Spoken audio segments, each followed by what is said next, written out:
Hello, this is Bridget with Divine Essentials. Alright guys, we're moving on with part 2 of Reiki 2. We're going to talk about a lot of different things in this video, and I wanted to also check in with the last thing that we talked about. Somebody left a comment and they were asking about like what hand are we supposed to be doing Reiki symbols with. So I do my power hand. Whatever your power hand is would be like the hand that you write with, or the hand that you feel like the energy is most dominant in. So when you're creating your symbols, you want to use your dominant hand. Now, with the chokare, we like for you over there, it looks like a 7 with a spiral. But at the end of a session, or when we're closing up energy, you might want to do it reversed. Okay, so like you would do like a reverse 7 with that spiral. And sometimes we do that when we have somebody laying on our table. We can do the chokare in the traditional way where we're opening up the chakras, and we envision like we open it up over the entirety of their body, and we're imagining like we're opening each one of their chakras up. We're opening up each one of the layers of their aura. And then at the end of that session, you can do it in the reverse direction to close each one of those chakras and to close up that aura to protect it. The same when we're doing like distance healing and stuff like that. If you're calling on that chokare for power, you can also seal the things that you're doing. So if you're at the end of a session or you've charged up an item, you can seal it with the chokare, and you could do it in the traditional, like, you know, dip-a-da-boop, or you can do it in the opposite way. It's up to you. It's all intuitive, but I wanted to let that be known. And I also did include that into the manual, the different picture. So this is the picture for that reverse chokare when you're maybe closing up someone's chakras. But the traditional chokare, okay, we open or we close. Okay? And those are some of the things that I forgot to mention at the last one. I did finish up the manual, and I've added some pictures and things. So like that's what like a Reiki box would look like. And I mentioned this in the last one, but I don't know if everybody made it to that part of the video. I have 2 boxes downstairs that are plain, just like those ones. They don't have any markings on it yet. It's just that color. But I also have paint, and I have palms of hands and stuff. So I was thinking we're going live and making a Reiki box with everybody and answering anybody's questions that they may have about Reiki during that time, okay? But a Reiki box is a great way for you to do healing at a distance. If somebody's not there, you can create a box, put the person's name in it, or put your certain intentions into it. If you know you've got trauma from the past, you know you have something upcoming in the future that you're nervous about, put it in the Reiki box.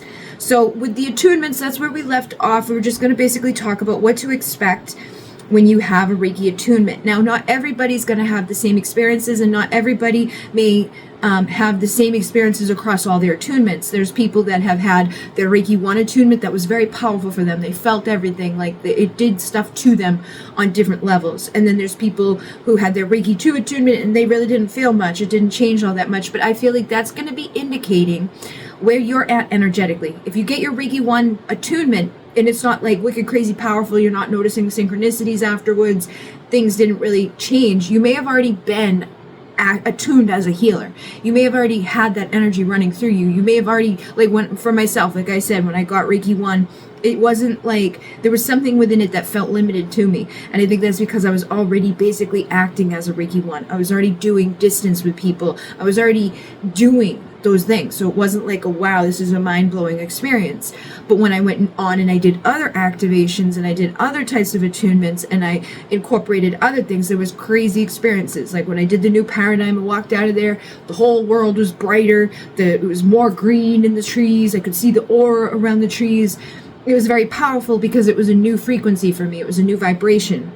So depending on where your vibration is, will depend on how much an attunement impacts you. But not only that, what are your major ways of connecting with energy? Like if you're somebody that's more clear knowing rather than clairvoyant, when you have an attunement, your awareness may expand. You may understand things on a deeper level. You may start having insights that you weren't having before, or you may start receiving more downloads from spirit. But if you're more clairvoyant, during the attunement process, you might start seeing more things. You might start seeing the visualization of symbols coming into you, or seeing ancestors or guides that you haven't seen before.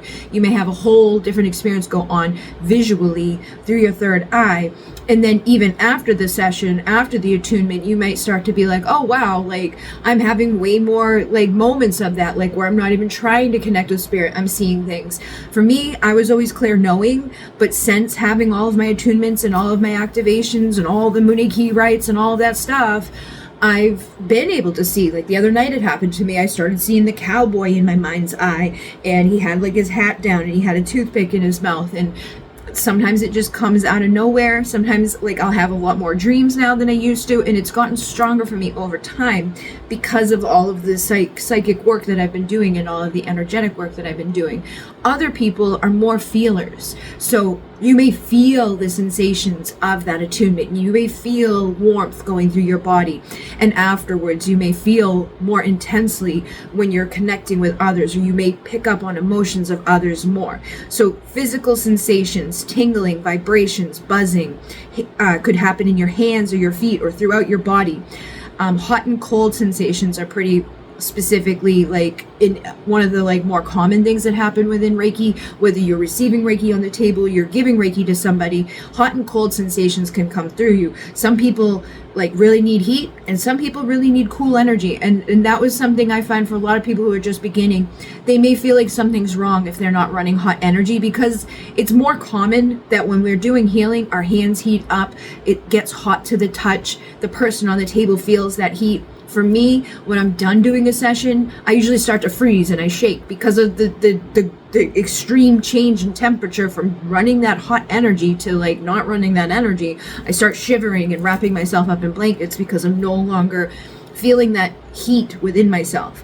But some people have their hands heat up. Some people feel the heat dependent on, so like when I do the attunement, I'm opening up your crown, I'm doing symbols into your third eye, I'm doing it into your hands.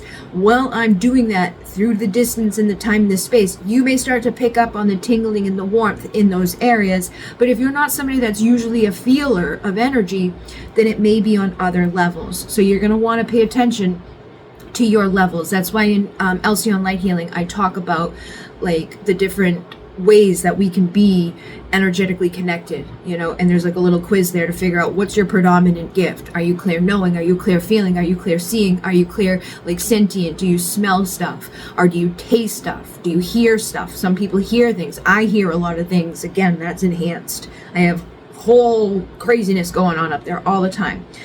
Sometimes people will feel pressure or lightness. Sometimes people feel like they'll have my hands on their body while I'm working on them, but they'll feel hands on other places, and they're confused because they're like, isn't there only like 2 hands? Like, how is there all these extra hands on my body? So some people will feel that pressure on their body, and some in other areas they may feel like a lightness or like a lifting of energy coming up.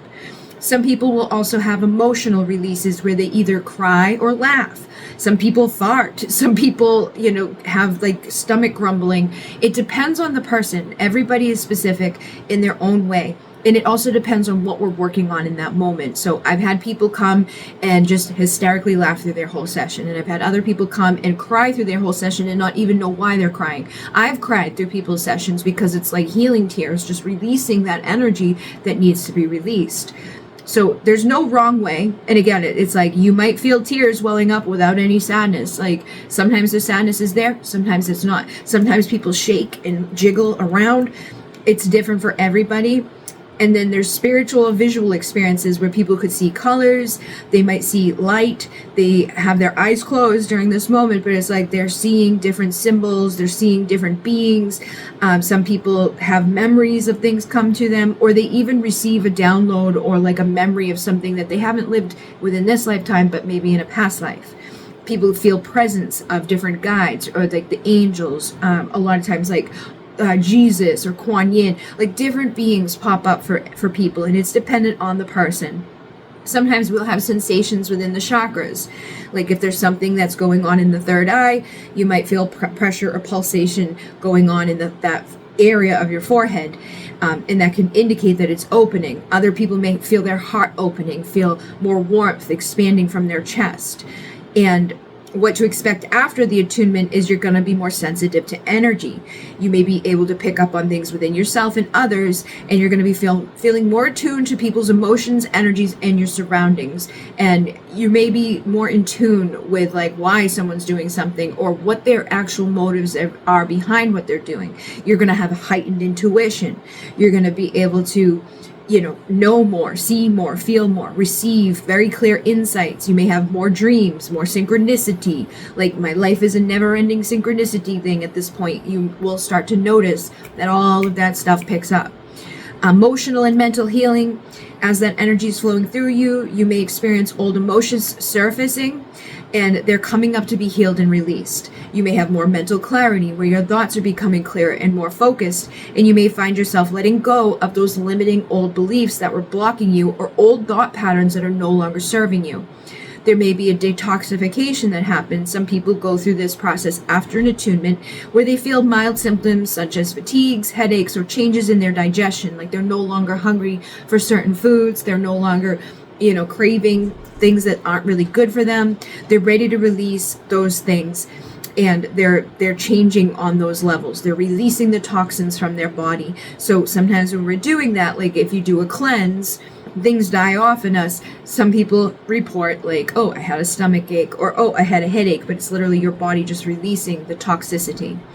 And then on emotional detox, along with the physical detoxes, some people have an emotional release where the old memories or unresolved traumas or negative patterns that they've had are surfacing for healing. So again, it's just more awareness, it's more expansiveness, it's more understanding and healing. And then there's a spiritual awakening. Elsion is over here, which says deeper spiritual connection. You might feel a deeper connection to your higher self, your spirit guides, and the divine energy. You may have a stronger meditation practice that feels more profound and meaningful. You could have increased dreams and visions, and having those visions that helping you to connect to the higher planes of energy that gets strengthened. So changes in your Reiki practice will be that you have a stronger energy flow after the Reiki Level 2 attunement. You will notice that Reiki energy flows much more powerfully through your hands and your body. You may feel warmth and tingling when channeling the Reiki. Working with the symbols like Chokore, Seiheki, and Hansho Seisho Nen will naturally become a part of your healing practice, and you will feel stronger connection to them, and their effects will amplify your healing work. So energetic shifts and integration, just like with Reiki 1, you would want to go through a 21-day healing cycle. Many Reiki practitioners experience a 21-day period of energetic shifts, during which time they may feel more connected to the symbols and notice personal healing happening. And you should be spending 5 to 10, 20 minutes every single day for the next 21 days after you receive your attunement, healing and in meditation and doing your affirmations or working through your chakras. Like 21 days gives you an opportunity to go through all 7 chakras 3 times. So you'd be like, I'm going to start at my root, go to my crown, and then the next time around, I might do that again. And I do have a playlist on the channel. Well, I think it's in the playlist from the last Reiki when I did a 21-day little challenge to help us with meditation and connection and all of that. But it should be specific to you and what you feel guided to do. You don't have to do a meditation every day. You don't have to go through the chakras in that way. You can do what you feel guided to do, but make a practice for yourself to do something each day to connect and strengthen your ability to channel the healing energy. Your energy system adjusts to the higher frequency of Reiki, and you may feel moments of extreme energy or even fatigue. Rest when it is needed. Drink plenty of water to support your energetic integration. And that attunement will increase the flow of Reiki energy connected to those symbols that you've received. The channels will be opening up wider, and your energy pathways, also called meridians or nades, are cleared and widened. This allows a greater flow of that universal life flow energy to pass through you. You're like a hollow reed. Basically, you're open and receptive and receiving, and this is getting bigger and larger and allowing for more to pour through you, and you are a stronger, more efficient channel for the Reiki energy, and the energy will naturally flow more easily through your hands when you do these sessions. You're going to be connected more to the symbols. You're going to be able to visualize and draw the symbols better as you practice. Again, you're a practitioner practicing. So you're going to be wanting to practice utilizing those symbols and feeling the energies that connect to each of them, or the visualizations that connect to each of them, or when they feel appropriate to be brought forward. You're going to want to practice doing long distance healing with people or to times and events. You're going to have that amplification of your healing ability, and your personal and spiritual growth is going to be expanded upon. To integrate the attunement fully and deeply, deepen your connection to Reiki, it's recommended to do daily self-Reiki. Practice self-Reiki for 21 days after the attunement to help ground and integrate the new energy. So like I said, it doesn't have to be a meditation, but you should be running energy every day for 21 days. You can start at your crown and go through like the traditional positions of our hands, or you can just go where you feel guided. Like if you're dealing with issues at your feet, or you're dealing with issues on moving forward on your path, you can start on your feet and be like, give me the clarity that I need and the direction that is necessary to get me going on my path as a Reiki healer, or on my path to whatever it is that you're trying to do. Use the symbols regularly. Begin using the symbols in your practice. Like when you're opening sacred space, use the symbols in those moments by visualizing them and drawing them, activating through the affirmation of like chokare, chokare, chokare, boom, boom. Use them on your crystals. Use them whenever it feels right. Stay hydrated and rest. Make sure you're taking time out for yourself. By experiencing the attunement, you align yourself more fully, enhancing your abilities to heal and grow spiritually. So distance healing techniques. Methods for sending Reiki to others who are not physically present. You're going to use the distance symbol, the Hansho Seishonen, which is that pretty big one. So again, you're going to want to get practicing on drawing that. There's a thing in the manual that will show you all of the little lines, and I would get a couple of pieces of paper and draw them out until you feel like you're good. And then when you've drawn them out and they look like the one on there, start using your hand to trace over it and get your hand regularly attuned to doing that and visualizing it and knowing what it looks like. And that's one other thing I wanted to say about the Hansho Seishonen. There's more than one version of it. I'm giving you the version that I learned with the boop, boop, boop, but there's other versions that have like a different boop, boop at the very end of it.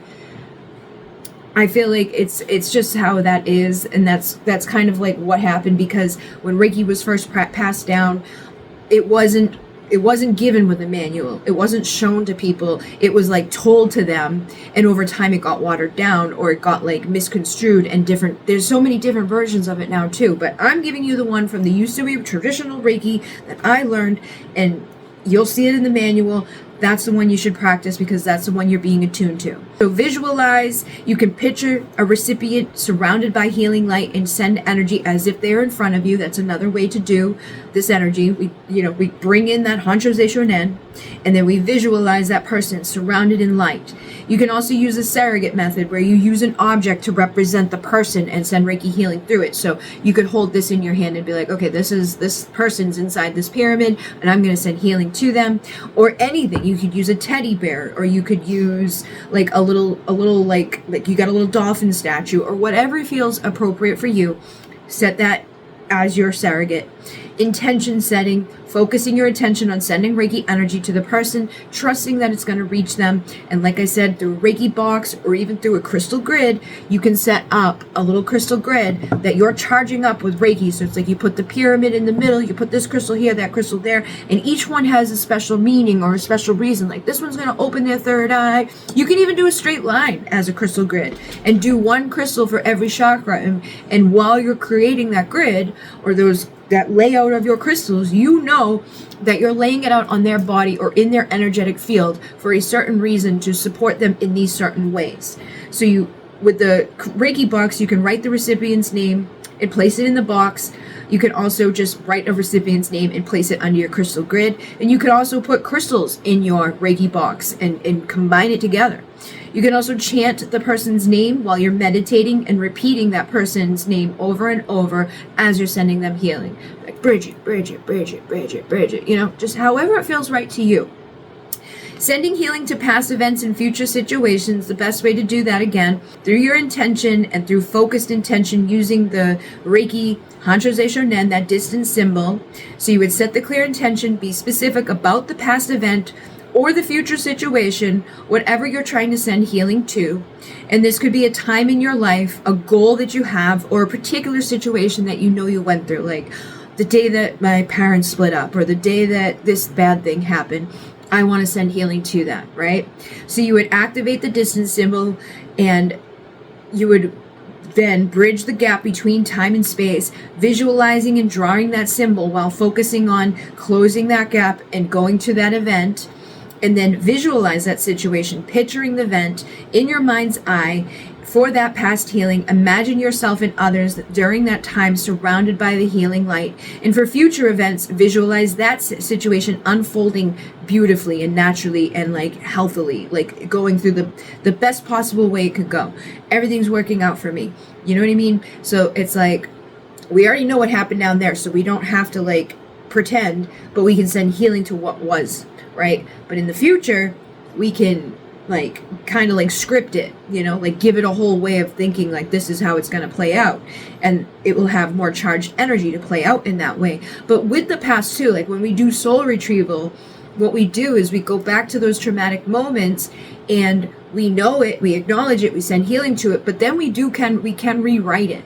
We can know what happened in those moments and send healing to those moments, but instead of leaving it as it was, we can rewrite that event as if it played out differently, which can greatly enhance and help to heal that situation, because changing our story changes our lives. If we know that some event that played out in our past was so horrible, and we keep thinking about that, or we know it's in our subconscious, or it's impacting how we're acting now, we can rewrite what happened to help us to move forward from it in a more positive way.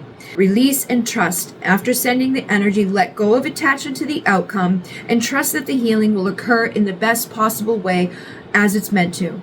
This helps address unresolved energies from the past and infuse future situations with positive healing intention. And you can also incorporate the other symbols of like Chokore for power, Seiheki for emotional and mental healing, and you may want to spend at least 10 to 20 minutes in that energy of spending that time visualizing, directing your hands towards whatever it is you're doing. Or if you're like holding on to the surrogate, directing that energy there for like 10 to 20 minutes specifically within that intention. Also the photo method, where you can use a photo of a person or even a place that you want to send healing to. It could be a digital photo or it could be a printed one, however it feels right for you.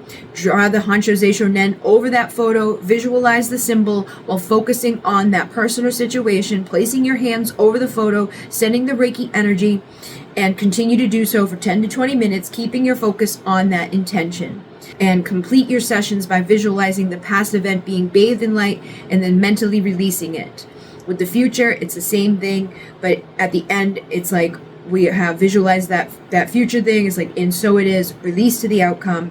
We just don't want to be like super focused on changing things or making things happen, because then we cause resistance to it. So it's best for us to do healing to things that we don't have like that personal invested interest in. That's why it's best to have a healer do it for you, because it's like they don't have, like, they want to help you, but they don't have that attachment to the outcome. They're not going to have that resistance to the things that may or may not happen. So, you know, it depends on what the situation is. You can also always do your self-healing. You can always send the energy to the things that are going on in your life, but it is sometimes best to have people that aren't so invested in it helping you with that, because they're not going to block it with their their resistance to the outcome, which a lot of us do through our fears and our doubts and our insecurities. You can also write down your intentions in positive terms as if it's already happening, like, I am healthy, I am vibrant, I am beautiful, I received this, I overcame that, I left this behind, I'm no longer blah blah blah. Be positive within the things that you write down.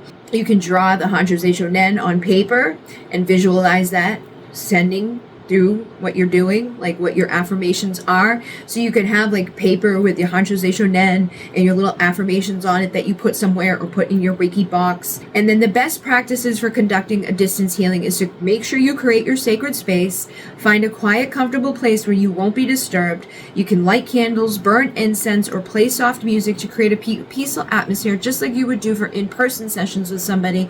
Create the sacred space. Create a nice place that feels good to you. Take the time to do so, and then set clear intentions.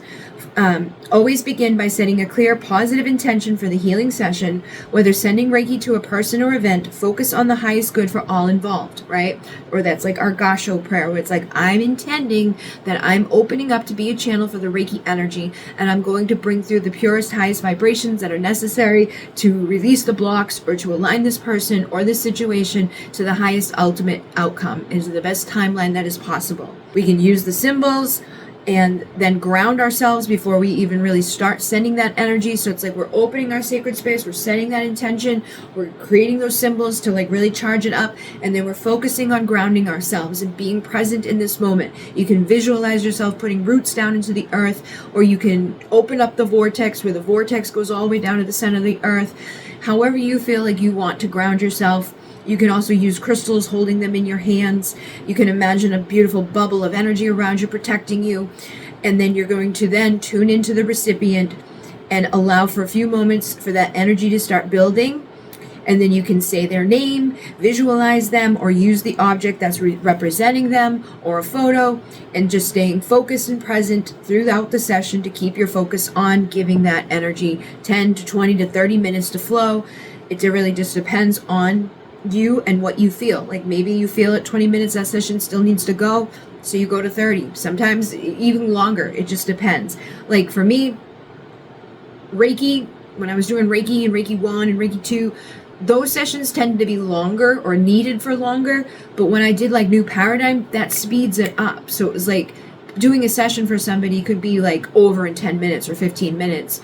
And I would still go, but it's like you could tell all of the major blocks, all of the things that were wrong are cleared out by that time. And then you're going to seal your session. At the end, you draw the chakra ray to seal and protect the energy healing. Offer gratitude for the Reiki energy, for the recipient and yourself and the session. You always want to maintain focus and intention during your healing. You could use visual aids. If you are visualizing someone far away, the things like their pictures and stuff can help with that. You can also create a ritual for yourself, like I'm going to light my Palo Santo, I'm going to put my crystals in certain places, I'm going to play the bowl, I'm going to play the drum. Like for me, I noticed like certain people who would come to me for healings, I would go through certain steps with. And it also depended on the intention of the session. Like sometimes I go like a more shamanic route where I'm using the drums and the Palo Santo and like opening sacred space by calling on the directions. But other times, when I'm doing like a New Paradigm session, I'm opening the vortex, I'm calling on the star beings, I'm bringing in crystals to the session and sound bowls, rather than like the lower vibrational, like not lower vibrational, but just like a lower sound of boom, boom, boom, boom with the drums. With the bowls, wah, wah, wah, wah, wah, wah. It's two different frequencies, it's two different energies, but depending on what my intention is, who the person I have, or what the situation calls for, it depends on what I'm going to bring forward in that session and how I'm going to handle that session or what I'm going to use in that session. And the best way for you to figure that out is to keep practicing and to keep incorporating new things into your tool belt as a healer. You're going to want to trust the energy and know that it's intelligent, it knows where to go, and it knows when it's no longer necessary to be flowing. And meditating and deep breathing is another way to help you to be consistent channel of energy. Like if you notice you're somebody that your mind wanders off, it's hard for you to just sit in silence and direct energy, play a meditation in the background that keeps you on point. Or do deep breathing exercises where you're counting like 1, 2, 3 on the in-breath. Hold 1, 2, 3, exhale 1, 2, 3. Whatever's going to work best for you. The only way you're going to know is by practicing these different things that are available and figuring it out.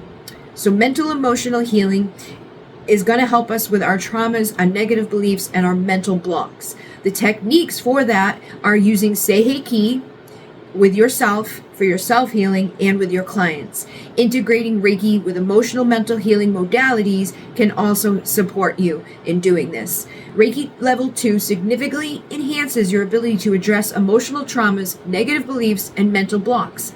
Using the Seiheki symbol, the one that looks like the little like bird or the little Pikachu dude, is specifically designed for mental and emotional healing. So you may find that when you're doing sessions with people. Like I had a session one day where it was like, I used to always be very close to the body, but a person came in and the whole time that I was working on them, I was removing the energy in the layers of their aura. I was all around in their emotional and mental body and their spiritual body. And I was like behind them, around them, on top of them. I felt like I was clearing out so much stuff, but I never actually physically touched their body throughout the session. So that's the type of progression that you're going to go through. You may find that you're not necessarily called to stick close to the body, or while you're visualizing their healing being sent to them, you may notice that you're being drawn around what you're visualizing for their physical being.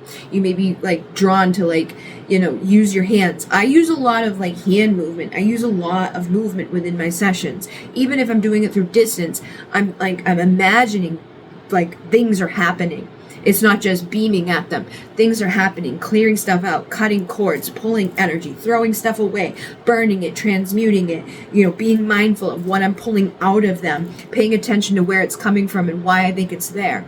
And again, this is going to get easier and better for you each time you practice with somebody and go through that. I've had people come to me with big entities and attachments on them. I had people covered in cords. I've had people who were, physically upset or emotionally upset. I've had depressed people. I've had people who were pregnant. There's so many different ways that things manifest and show up in our lives. And as that happens, you're going to notice how you respond is going to be different, but you'll be better at doing so as you work through these other levels and layers within yourself. You'll start to notice that other people show up who are also ready to do those levels and layers of work. Like if you've worked on releasing limiting beliefs and you've worked on letting go of patterns that you know are harmful to you, you may start to manifest people into your reality that are also ready to do that work. Okay. So you may also, the Seiheki symbol helps to release old emotional wounds, subconscious patterns, mental conditioning that contribute to trauma and negative beliefs. We clear those emotional blockages in the energy pathways, the meridians, and the chakras that often result from trauma, those limiting beliefs and mental stress. Those blockages can prevent emotional healing and growth, but by using the Reiki, you help the energy to flow freely again and restore emotional balance to people. Releasing negative thought patterns, Reiki Level 2 helps to break free from negative thought patterns and limiting beliefs by shifting the energetic imprints that keep them in place. This may include beliefs like I'm not good enough or I'll never be successful.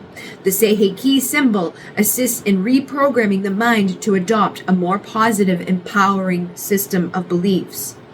Restoring emotional balance, Reiki works to harmonize emotions. Practitioners guide clients through a process where Reiki soothes the emotional turbulence, reduces anxiety, and promotes feelings of peace, helping that individual to feel more balanced. Healing at the root level. Since emotional trauma is often stored deep within the subconscious, Reiki allows the practitioner to access the root causes of emotional pain. Releasing energy at the source, Reiki helps individuals heal from their inside out. Techniques for using the Seiheki symbols, it works through balancing the conscious and subconscious mind, healing emotional pain, and releasing mental stress. Step 1, you would find a quiet place where you won't be disturbed. Ground yourself by taking a few deep breaths. Step 2, visualize in your mind's eye, drawing that Seiheki, and say its name 3 times to activate it. Seiheki, Seiheki, Seiheki. Place your hands over your heart or any part of your body that feels tense or emotionally heavy and let that Reiki energy flow, allowing Seiheki symbol to help release the emotional blockages. Focus on specific emotions or beliefs that you want to heal, such as fear, sadness, anxiety. Visualize those emotions being enveloped in healing light and gently dissolving as the Reiki flows through you. Step 5 is continue to hold the intention of emotional healing. You may notice feelings of peace or clarity emerging as the energy shifts. And step 6 is after the session, offer gratitude and journal any insights or emotions that came up during your session. And again, when using Seiheki in a client session, it's very much the same. Before beginning, you ask the client specific intentions that they may have on emotional and mental levels. Is there any trauma? Is there any negative self-talk? Is there any stress in your life? I always ask people what's going on. Like when somebody comes to get a session with me, it's like, what's going on? Why are you here? Is it physical? Is it mental? Is it emotional? Or is there something on all those levels? Sometimes they know, sometimes they don't. And it's like a guessing game for you. But you always want to ask the people ahead of time. And if they give you something, great. If they don't, you still want to draw this energy around them, and you can say the symbol name out loud or in your mind or 3 times to activate it. Say Reiki, say Reiki, say Reiki. Place your hands over the client's heart and solar plexus, third eye, any of the chakras that feel connected. Sometimes it could be their sacral. Sometimes it could be their root. They could have deep emotional wounds connected to their safety and security. Maybe they grew up poor or they were homeless at one point. There may be some stuff there that needs to be healed. Maybe they went through a traumatic relationship. Stuff needs to be healed. Maybe they had people tell them they were no good, or they believe that they're no good, so their confidence is messed up on that emotional mental level.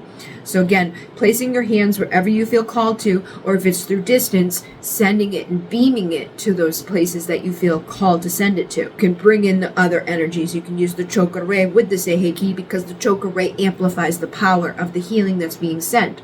And again, if they're at a distance, we're going to bring in the Hansho Seisho Nen to help it get through time and space to who we're trying to receive, or who we're trying to help receive. You can guide the client to, focus on their breath, to visualize their emotions being gently released and healed, and encourage them to surrender and trust the process. If you're not comfortable speaking to your clients while they're on the table, that's okay. But as you heal and as you grow, you may find that you're more comfortable with that. Like my beginning sessions, I never spoke, but in my sessions as times went on, a lot of people would specifically ask me for a guided session because they enjoyed the meditation that I gave to them or the words that I said. They'd be like, oh, please do that. And I've even had people come get long distance sessions being guided through audio. Basically, I've had it where it's like I'm on Zoom with them, they're laying down and I'm sending them distance healing and guiding them with my voice. But I've also have all the activations and things that you get from me where it's it's through time and space and you hear me speaking to you. You see me doing something in the video, but you're at a distance from me. So you'll notice you'll get better at it over time. Your gift is going to enhance and you're going to feel more comfortable doing things that you didn't feel comfortable before because your limitations are going away and you're becoming a better channel for the energy. Techniques for targeting specific issues. For trauma healing, focus on the heart chakra while using Seiheki. This is often where the emotional trauma is stored. The symbol can help open the heart, release stored grief, and promote emotional healing. For stress and anxiety, work on the solar plexus and the third eye chakras. Seiheki calms mental overactivity and emotional stress. Combine it with deep breathing techniques to help the client relax and release tension. For negative beliefs, focus on the solar plexus, the seat of personal power, and use Seiheki to break down limiting beliefs, affirming positive intentions during the sessions such as I am worthy, I am free from fear, and so on. Integrate Reiki with other emotional mental healing modalities. So Reiki can be incorporated with meditation. Reiki and breath work can be very powerful. Reiki and cognitive behavioral therapy, or CBT, can also be supportive for people who have negative thought patterns, limiting beliefs, and things in the cognitive realms that are in need of healing. Reiki calms the mind, making it easier for clients to engage with CBT exercises that challenge their negative thoughts. Reiki and emotional freedom technique, or EFT, also known as tapping, is another way that we can incorporate these two things together. So the tapping focuses on releasing emotional pain through the tapping of specific acupressure points. I'm sure you've seen people do it, like do do do do do do do do do do do do do. But using Reiki by drawing the Seiheki over the tapping points or visualizing the symbol as you guide a client through tapping sequences, the Reiki will amplify the emotional release and healing for those sessions. Reiki and journaling. Encourage clients to journal about their emotional challenges or mental blocks. After a Reiki session, Reiki energy, especially from Seiheki, can bring hidden emotions and thoughts to the surface. By journaling, clients can gain further clarity and integrate the healing they experience during the session. You can also use Reiki before journaling to set a healing intention and invoke emotional clarity. By using these techniques and integrating Reiki with other practices, you can deeply amplify your ability to heal emotional wounds and clear mental blockages for yourself and others. Intuitive development. Using Reiki 2 to enhance your intuition is going to be something you find works very well. Trusting your inner guidance during healing sessions is the best thing you can do, because that's how you're going to get better at being a healer. That's how you're going to speak up on the things that you're feeling, and that's how you're going to get the confirmation from your clients that you're not just making it up or you're not pulling it out of nowhere. You're going to be able to sense and interpret the energy flow during sessions on a much more powerful way. Reiki Level 2 not only deepens your ability to heal others, but it enhances your intuition and your inner guidance, key components in becoming a more effective healer. As you work with Reiki symbols, particularly during healing sessions, your intuitive senses will become sharper, and this is going to allow you to trust your instincts and interpret the energy flow with greater clarity. Reiki 2 will enhance your intuition, your guidance, and your healing sessions. With regular practice as a practitioner, you will naturally develop heightened sensitivity to energy, which enhances that intuitive ability. Working with the symbols to unlock your intuition, Chokra power symbol. Using Chokra helps amplify the Reiki energy, which can also amplify your intuitive awareness. By regularly invoking that symbol, you strengthen your ability to tune into the subtle energies and connect more deeply with your intuitive mind. The Seihei helps to balance the mind and emotions, clearing mental clutter and emotional blockages that could have blocked your intuition. So when your emotional state is balanced, it's easier to listen and trust your intuition. The Hansho Shonen transcends time and space, expanding your consciousness and allowing you to tap into information from beyond the present moment. And this can boost your ability to receive insights intuitively, especially during distance healing sessions. Regular Reiki practice will develop your intuition to a greater degree. You should be giving yourself daily self-treatments. You should be meditating on the symbols. All of this is going to enhance your psychic awareness. Trusting your inner guidance during your healing sessions is also going to be important, because trusting what you're receiving is crucial when working with energy. It allows you to follow the flow of Reiki energy and act as a clear channel for healing. Here's how you can learn to trust yourself more during sessions. Release self-doubt. One of the key teachings in Reiki is that the energy knows where it needs to go. As a practitioner, your role is to just be an open channel, not to force the energy. Trust that Reiki is guiding you. If you receive intuitive nudges during a session, whether to move your hands to a different area, shift to a different symbol, or take more time in a particular chakra, trust that nudge and that guidance and know that it is correct. And you'll probably find afterwards people are like, oh man, I noticed that you did this, or you went there. Or maybe it's like something that people don't normally do. Like, you went to this knee. I fell down yesterday and I hurt my knee. You will get the confirmation if you trust. Listening to your body and inner voice. Pay attention to the sensations in your body during healing sessions. You may feel heat, tingling, magnetic pulls towards certain areas of the body. These are all signals from your intuition guiding you towards the areas that need your extra attention. And then journal insights after each session. Write down any intuitive insight that came to you, whether for yourself or a client, and keeping a record of those moments will help build confidence in your intuition over time.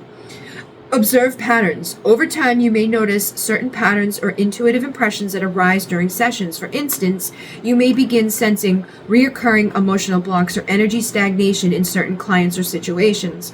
Trust those impressions and allow them to guide your approach in future sessions. So people may keep showing up on your table with certain things that are going on, and it's just a repetitive thing.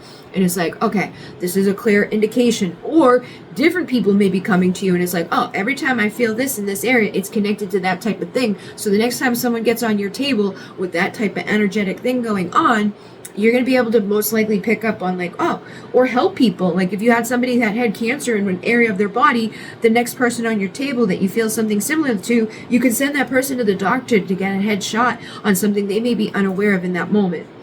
Communicate with your client's energy. In Reiki sessions, the energy field of the client may communicate with you through intuitive insights. This can manifest as a feeling, or visual, or certain emotions from past traumas that are stored in their body.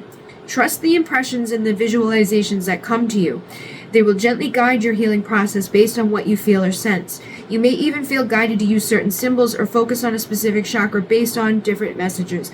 Like sometimes I will see things, or I will hear things, or I will know things, or I just kind of like am guided to say something, or I'm guided to make note of something.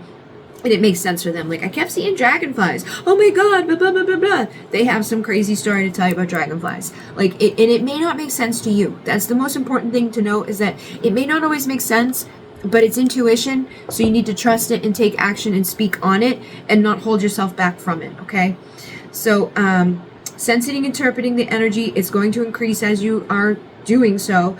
And that you're going to notice it's going to get stronger over time. Like, you're going to be better at feeling those tingling sensations. You're going to get better at feeling the cool or the warmth, or knowing what even those two things mean. Like, every time I'm running heat, it's for this. Every time I start to feel cool around this part of the body or in this particular situation, it may indicate that's happening. Like, maybe somebody's heart is shut off, so all the warmth is all around them except for at their heart, because they've closed their heart down and they need to open it back up.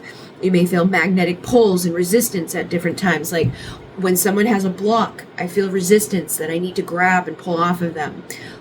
Or I may feel like very drawn to a certain area, and it's like, I just got to put my hands right there, and like that's something that's needed in this moment. But you will get better at figuring it out as you go. The best thing you can do is to continue to practice on yourself and others, and feeling the energy, giving yourself time to feel the energy. One of the ways to start feeling energy too is to just shake, get your hands rubbed together, and then try to feel for like any resistance that happens. Sometimes it can be big and sometimes it can be small. And it depends on your energy. Like, for me, when I try to do it here, like, I don't really feel much resistance, but when I first started, this is where I would feel resistance. Now it's out here like this, but I think that's because my energy has gotten stronger over time. My ability to perceive it is bigger. My energy field is bigger than when I first started. So like, the resistance I feel most is like out here at this degree. And I can create a big ass energy ball to send to people, or to clear the whole person's energy field. Like, we can send it through their crown, throughout their whole body, to clear out all of their chakras. Again, hand heat will probably be happening for people who are running energy, but other people, they may run cold. It just depends on the person. All right. So there's different ways of interpreting all of this. There's different chakras and connected to all of this. The manual I'm going to make available for everybody to see. It is going to be a link to go see it. But yeah, there's a lot in here about conducting a Reiki session, and then ethics and responsibilities of a Reiki practitioner. You need to basically have boundaries in personal, professional healing relationships. You want to be sensitive to emotional and physical issues with clients. So basically, you always want consent. You always want to obtain explicit consent before performing Reiki, even in a distance healing session. And if somebody's passed out and they're not awake, they're like on their deathbed somewhere, you can ask their I am presence for permission. And if you feel like you have permission to send it to them, then you can send it to them. But if you don't feel like you have permission to send it to them, do not, because you do not want to infringe on people's free will. But most of the time, we're going to have consent to send healing.